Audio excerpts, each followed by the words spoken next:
Welcome to Deep Within. On this show, we dive deep into the nervous system, emotional healing, and transformation from within the body. When I started my personal development journey, it was all in the mind, doing affirmations, visualizations, listening to endless motivational videos.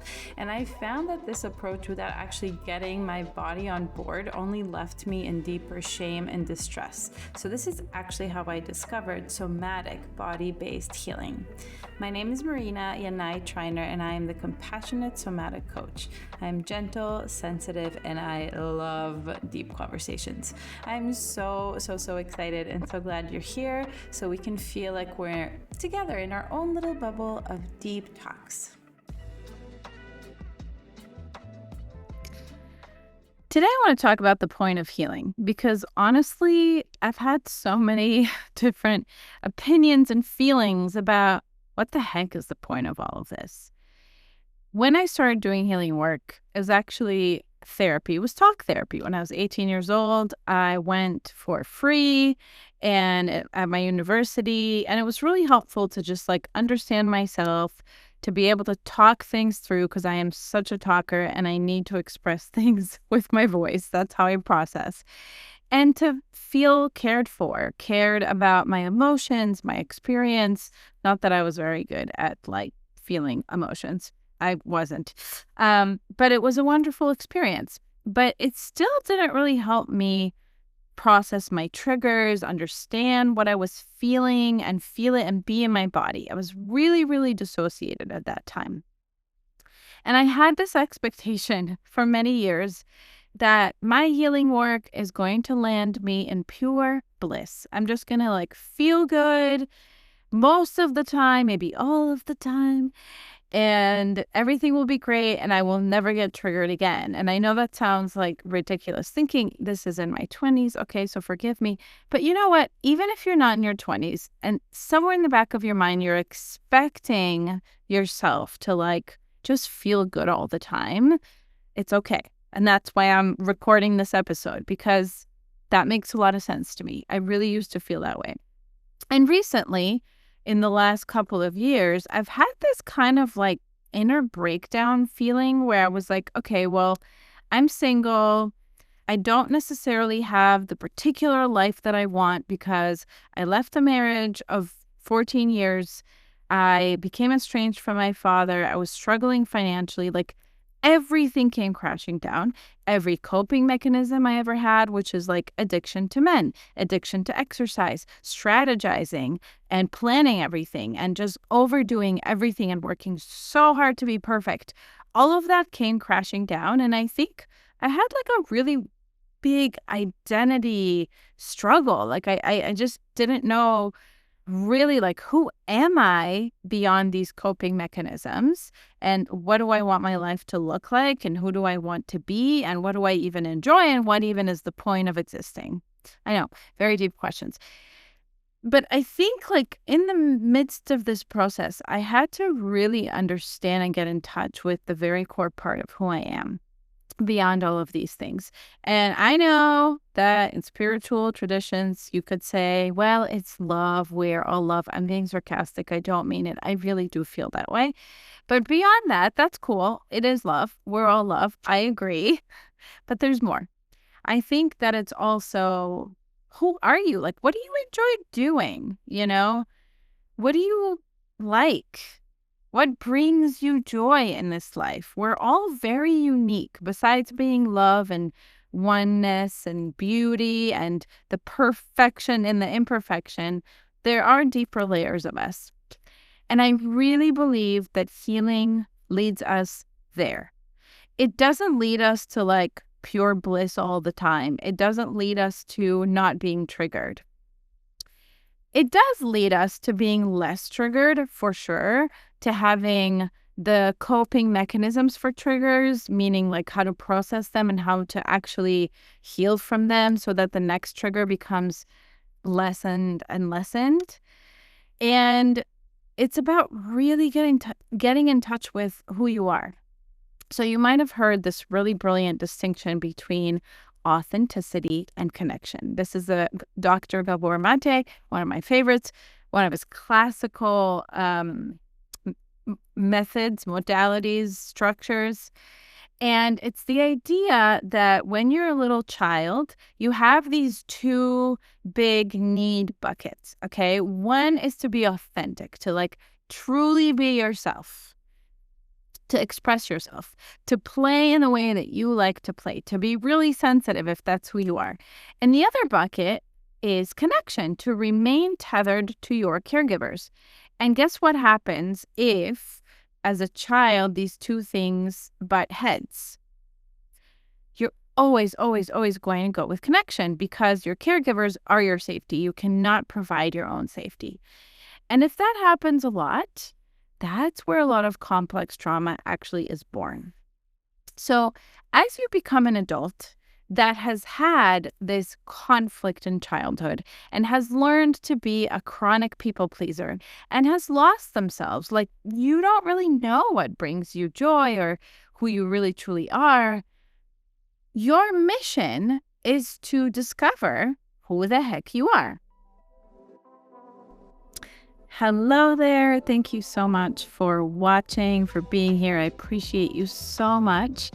And if you can just take one little moment and help me make this podcast a success and support us, please just subscribe to my channel, like this video, and leave me a little comment. I want to hear from you. How's this landing for you? Is this interesting? What are you learning? What are your takeaways?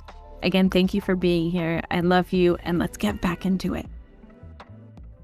The most beautiful thing that can happen is what I call disconfirming experiences. Not just me. There are some therapists who have that term, but I have been using it a lot in my work, and I truly believe that it is the goal of all healing. And let me tell you what that means. So sitting and doing somatic practices and working through your trauma, and that's something I do with my clients. I teach them both how to regulate when they're triggered, and we work through healing the past trauma, right? By feeling it in a safe space. And that means their triggers get smaller and they're more present in their body and they're just more in touch with themselves. All of that has a goal. And the goal for me when I work with people is for them to have disconfirming experiences. And what that means is to take their biggest absolute wound from childhood. Let's say that's lack of empathy. They did not receive enough empathy when they were children. To take that wound and to create experiences in their lives where they do receive empathy. So they shift that wound, not just through inner work, but in life, through living. And that means that they have relationships where authenticity and connection become the same thing, which is really cool. It's really, really cool. And it's something I've been experiencing lately.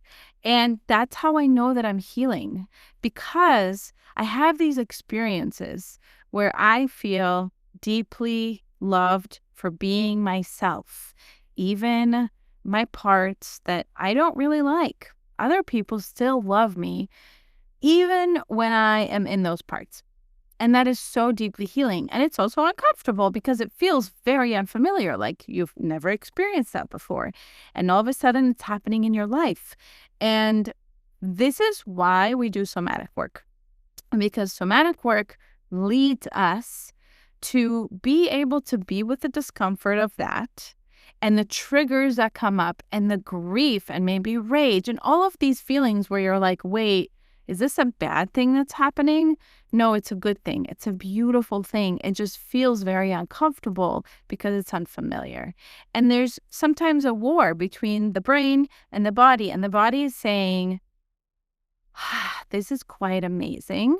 And then the brain is saying, this is unfamiliar. And then there's like discomfort in the body, but it still feels safe. I have a whole episode about this where I talk about discomfort versus a trauma response and unsafety and triggers. Those are different things. And it's so important for people with complex trauma to really see the difference. And this is the heart of the work that I do with clients. I don't want you as my client to end up just sitting on a pillow somewhere, meditating, doing somatic practices, feeling your body, processing your trauma forever and ever, and nothing shifts in your life. So what I call disconfirming experiences, they just become your life because all of a sudden you find yourself surrounded by people who love you so much. You find yourself supported, you're receiving empathy, like all these things that were missing when you were a child are entering your life. All of these things that you somewhere know that you want, but you're like, is this really possible because I've never had it? Those things start to happen. And that's the point of healing. It's to receive those experiences and to also have this deep acceptance of yourself. To stop seeing yourself as too much, to stop seeing your needs as too much. And this is the work that I do with my clients to help them embrace their emotions, their needs, and all of who they are, the wholeness of who they are, and to accept even the anxiety, even the dissociation. So there becomes less fear around those experiences. Those experiences start to feel okay. We start to accept them. We start to accept even the difficult parts. So to bring it back to my story, this is why I felt confused, because I was like, I've been doing healing work for so long, but I still feel kind of the same. I still feel like my life is the same on the outside. Even though I have really awesome people in it, I don't have a partner. I still get triggered, right? I still have money triggers, all of these things. But you know what's changed? I'm okay with it. And it doesn't make me extremely scared. It doesn't feel like, oh my God, my life is ending. What am I going to do? So there's a deeper trust. There's a deeper agency. There's a deeper safety. There's a deeper connection. And the things I'm naming right now are those capacities that we actually lose connection with from trauma. And all of these things start coming back into our lives, which is so beautiful. And so, my dear friends, I hope that you're experiencing this. And if you're not, just know that it's coming. You're doing the work. You're amazing. You're so brave. This work is not for the faint of heart. This is deep, deep work that you're doing. And everything is shifting in your life, I promise you. And if you want to take this work deeper, I do have spaces for one-on-one work with me. Please check out the links here. And thank you so much for listening to this week's episode. I love you.